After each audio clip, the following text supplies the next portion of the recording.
അയോധ്യ ജില്ല എന്ന അടുത്തിടെ പേരുമാറിയ പഴയ ഫൈസാബാദ് ജില്ലയിലെ അയോധ്യ നഗരത്തിനുള്ളിൽ സരയൂ നദിക്കരയ്ക്കരികെ ഒരുങ്ങുന്ന രാമക്ഷേത്രം ഉത്തര ദക്ഷിണ ക്ഷേത്ര വാസ്തുശില്പികളും രാജ്യത്തിൻ്റെ എഞ്ചിനീയറിംഗ് സാമർഥ്യവും കൈകോർക്കുന്ന നിർമ്മിതിയാണ്. 70 ഏക്കറിലാണ് ക്ഷേത്രം.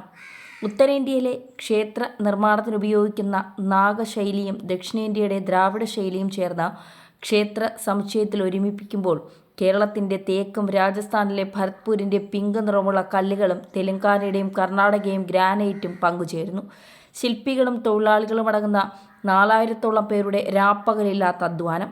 രാഷ്ട്രീയ നിയമ വിവാദങ്ങളുടെ ചരിത്രത്തിനിടയിൽ 2020 ഓഗസ്റ്റ് 5-നാണ് അയോധ്യയിൽ രാമക്ഷേത്ര നിർമ്മാണം ആരംഭിച്ചത്. 4 വർഷം പൂർത്തിയാകുന്നതിന് മുൻപ് ക്ഷേത്ര നിർമ്മാണത്തിൻ്റെ ആദ്യഘട്ടം അന്തിമ മിനുക്കുപണിയിലേക്ക് നീങ്ങുന്നു.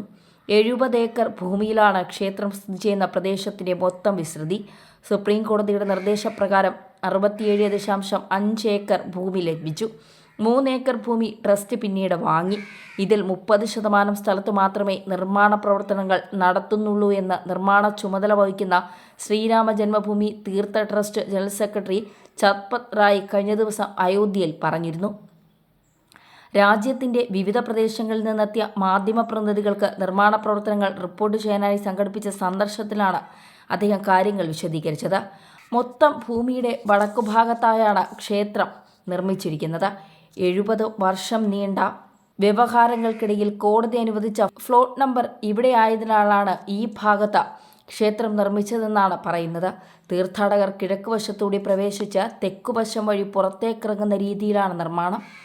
ഗർഭഗൃഹം മന്ദിരത്തിൻ്റെ ഒടുവിലത്തെ ഭാഗത്താണ്. ഗർഭഗൃഹത്തിൻ്റെ ഗോപുരത്തിന് 161 അടി ഉയരം. 3 നിലകളിലാണ് ക്ഷേത്രം രൂപകൽപ്പന ചെയ്തിരിക്കുന്നത്. ആദ്യ നില നിർമ്മാണം പൂർത്തിയായി. താഴെയാണ് രാംലല്ലയുടെ പ്രതിഷ്ഠ, അതായത് ശ്രീരാമൻ്റെ ശൈശവ സങ്കല്പം. 1-ാം നിലയിൽ രാമനും അമ്മയും സഹോദരങ്ങളും അടങ്ങുന്ന കുടുംബവും ഹനുമാനും. ശ്രീകോവിലിൽ പൂർണ്ണമായും രാജസ്ഥാനിൽ നിന്നുള്ള വെളുത്ത നിറമുള്ള മക്രാന മാർബിൾ പാകിയിരിക്കുകയാണ്.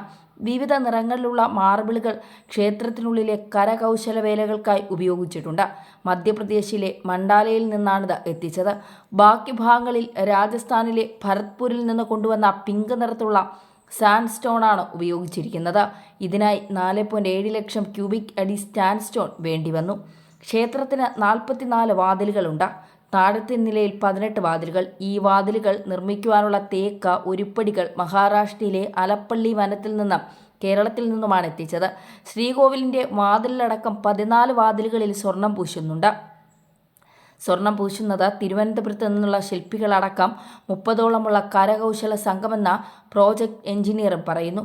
ക്ഷേത്രത്തിന് വലയം ചെയ്ത് മതിൽ നിർമ്മിക്കുന്നു. മതിൽ ഉത്തരേന്ത്യൻ രീതിയിൽ പതിവില്ല. തമിഴ്നാട്ടിലെ ദ്രാവിഡ നിർമ്മാണ രീതിയിലാണ് ഇത് നിർമ്മിച്ചിരിക്കുന്നത്. 14 അടി വീതിയുണ്ട് ഈ ചുറ്റുവലയത്തിന്. 2 നില കെട്ടിടത്തിൻ്റെ ഉയരത്തിലാണ് ഈ ചുറ്റുമതിൽ നിർമ്മിച്ചിരിക്കുന്നത്. CCTV ഉൾപ്പെടെ സജ്ജീകരണങ്ങൾ ഇതിൽ സ്ഥാപിച്ചു. പ്രധാന ക്ഷേത്രം കൂടാതെ അങ്കണത്തിൽ 7 ഉപക്ഷേത്രങ്ങളുണ്ട്. വാൽമീകി, വസിഷ്ഠൻ, വിശ്വാമിത്രൻ, അഗസ്ത്യൻ, നിഷാദരാജാവ്, ശബരി, അഹല്യ എന്നിവരാണ് ഈ ക്ഷേത്രത്തിലെ പ്രതിഷ്ഠകൾ. ജടായുവിൻ്റെ പ്രതിമയും തെല്ലകലെ. ആത്മനിർഭർ എന്ന സന്ദേശത്തെ അടിസ്ഥാനമാക്കി സ്വയം പര്യാപ്തതയിൽ ഊന്നിയുള്ള സംവിധാനങ്ങളാണ് ക്ഷേത്രത്തിൽ ഒരുക്കിയിരിക്കുന്നത്. ക്ഷേത്രത്തിൻ്റെ പ്രതിദിന നടത്തിപ്പിനായി നഗരസഭയോ ജില്ലാ ഭരണകൂടത്തെയോ ആശ്രയിക്കേണ്ടി വരില്ല എന്ന് പറയുന്നുണ്ട്. ക്ഷേത്രത്തിൻ്റെ മലിനജല നിർമ്മാർജ്ജനം തുടങ്ങിയവയ്ക്കായി ക്ഷേത്രം ട്രസ്റ്റ് സ്വന്തം സംവിധാനങ്ങളെയാണ് ആശ്രയിക്കുന്നത്. ഇതിനായി നഗരസഭയുടെ സംവിധാനങ്ങൾ ഉപയോഗിക്കുന്നില്ല. മലിനജലം സംസ്കരിക്കാനായി 2 പ്ലാന്റുകൾ ക്ഷേത്രാങ്കണത്തിൽ പ്രവർത്തിക്കും. വാട്ടർ ട്രീറ്റ്മെൻറ്റിനായി 1 പ്ലാന്റും സ്ഥാപിച്ചിട്ടുണ്ട്.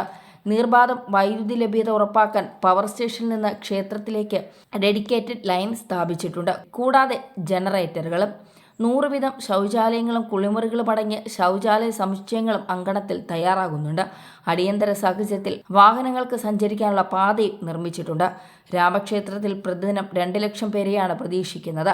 ദിവസം തോറും 15 മണിക്കൂറോളം ദർശന സമയം ഉണ്ടായിരിക്കും. ക്ഷേത്രത്തിലെത്തുന്ന ദിവ്യാംഗർ, വൃദ്ധർ തുടങ്ങിയവർക്ക് പ്രത്യേക കരുതൽ എന്ന നിലയിൽ ക്ഷേത്രത്തിലെ ലിഫ്റ്റുകളും റാമ്പുകളും ഒരുക്കിയിട്ടുണ്ട്. ചെരുപ്പിട്ട് ക്ഷേത്രത്തിലേക്ക് പ്രവേശനമില്ല. അതിനാൽ ഒരേ സമയം 25,000 പേർക്ക് ചെരുപ്പ് സൂക്ഷിക്കാൻ കഴിയുന്ന വിധം സംവിധാനവും വിശ്രമ കേന്ദ്രവും ആരോഗ്യ പരിപാലന കേന്ദ്രവും അടക്കം പിൽഗ്രിമേജ് ഫെസിലിറ്റി സെൻ്ററും ഒരുക്കിയിട്ടുണ്ട്.